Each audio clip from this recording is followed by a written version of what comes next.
Hello, this is Mrs. Ross, and this is Lesson 38, Practice Set and Starred Problems. Let's go ahead and get started. Use the information from the graphs in this lesson to answer each question.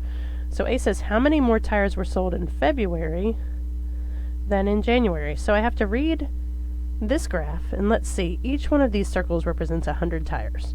So in February I have 600 tires. And in January I have 4. So I'm going to have to subtract, and my answer is 200. Okay, let me go ahead and pick a different color. How many aluminum cans were collected by all 4 homerooms? So here's the number of aluminum cans, and these are the 4 homerooms. So this one has 5,000. This one is 8,000. That's a 0. This one is 9,000. And this one is 4,000. So I need to add all of those up. I have 5, 8, 9, and 4.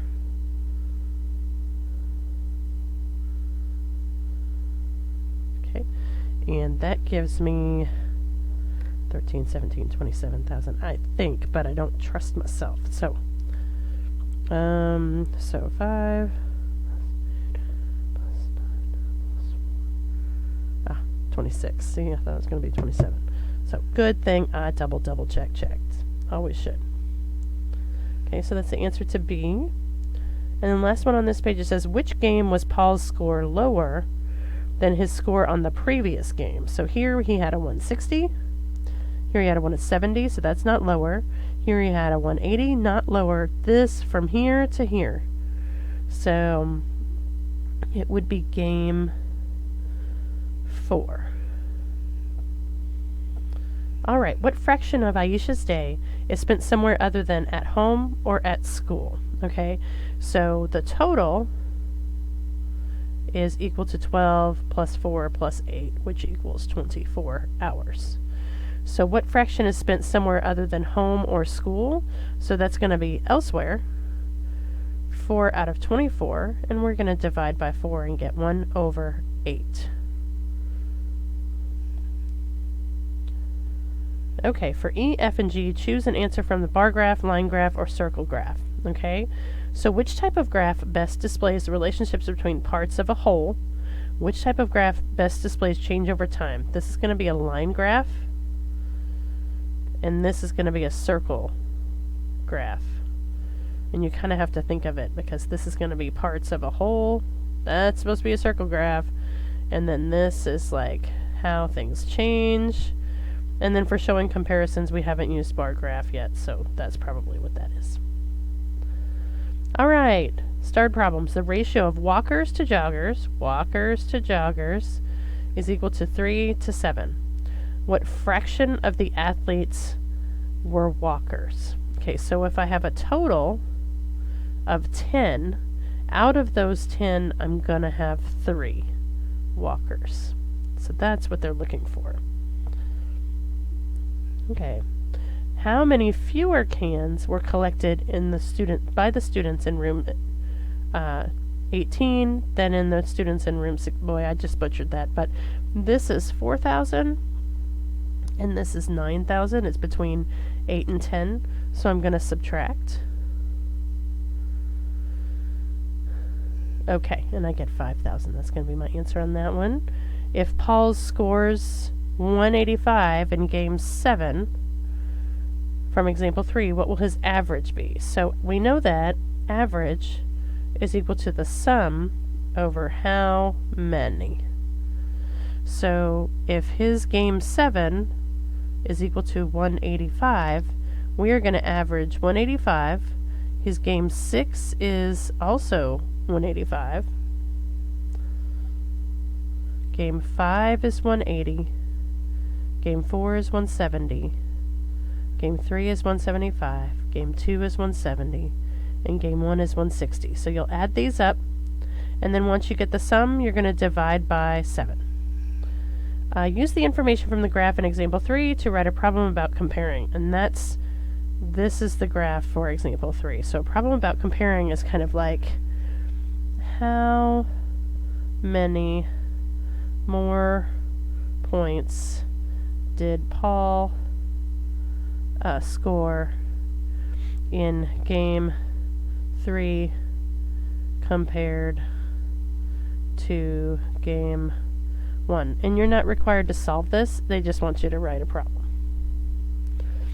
Alright, the figure to the right, the area, and the perimeter. So let's go ahead and we've got 20 and 6, which makes this 14. And I think, then we need this. So we have 12 and 18, which makes this 30. Yes, I know this is not a start. Okay. So once I have those, I should be able to get my perimeter. And then if I do this as A1 and this is A2, A1 is going to be length times width, which is 12 times 6.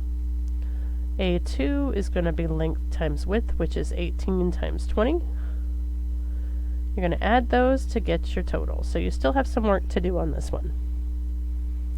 The face of the spinner is divided into 8 congruent, or equal, sectors. The spinner is spun once. On which number is it most likely to stop? Let's see. So I have 2 2s, I have 2 3s, I have 3 1s, so probably 1 because there are the most 1s. On which number is it least likely to stop? Let's see, so I only have 1 4, so probably that one. Which is a better sample space for the experiment, this one or this one? And I think this one because it shows every possibility. Find the length of this segment in centimeters and in millimeters. So we have 1 centimeter and 1.2. 1.2 centimeters, multiply by 10 to get millimeters. Perimeter of this rectangle in centimeters. So if that's 1.2 centimeters and that's 10 millimeters, which is 1 centimeter, we know this is 1 centimeter and this is 1.2 centimeters, and you add all those up. Which point on this line could represent 3.4? So I know it's got to be between 3 and 4. So D and A are out. 3.4 is really close to the center, like if that's 3.5, so I'm going to say C. Okay, oh my. The perpendicular sides of a triangle ACD each measure 6 centimeters. So if they're perpendicular, that's it. What is the area of ACD? Well, we know that base times height. And since this has a 90-degree angle, we can use one of these as the base and the other one as the height. So we'll plug those in. 1/2 of 6 times 6, which is 1/2 of 36, which is 18. And then it says, what is the area of CAB? CAB. So if that's 6, I guess they're assuming this is also 6. They didn't tell us that, but we're going to assume that. And you'll do the same thing. And then what is the area of the quadrilateral? You're going to add the areas of the 2 triangles to get the area of the quadrilateral. Okay. This one you're going, well, you guys can probably do that. This one, since it's on top, you're going to multiply. Let's calculator, which is equivalent. So just remember what you're going to do here with these. You're not going to multiply them. You're not going to subtract them. You're not going to divide them. That only gives you one more thing. How many milliliters of liquid are in this container? So I have 100.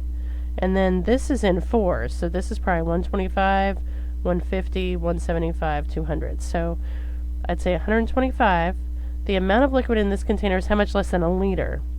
So 1 liter is equal to 1,000 milliliters. So I'm going to have to subtract that to get my answer.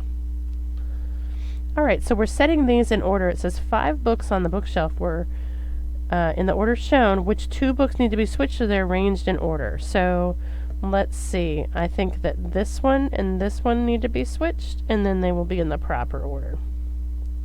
Aha! On graph paper, draw a ray from the origin to point -10, -10, which is going to be here. That's a straight line. Then draw a ray from the origin to point -10, +10, which is going to be there. So this is -10, -10. This is -10, +10.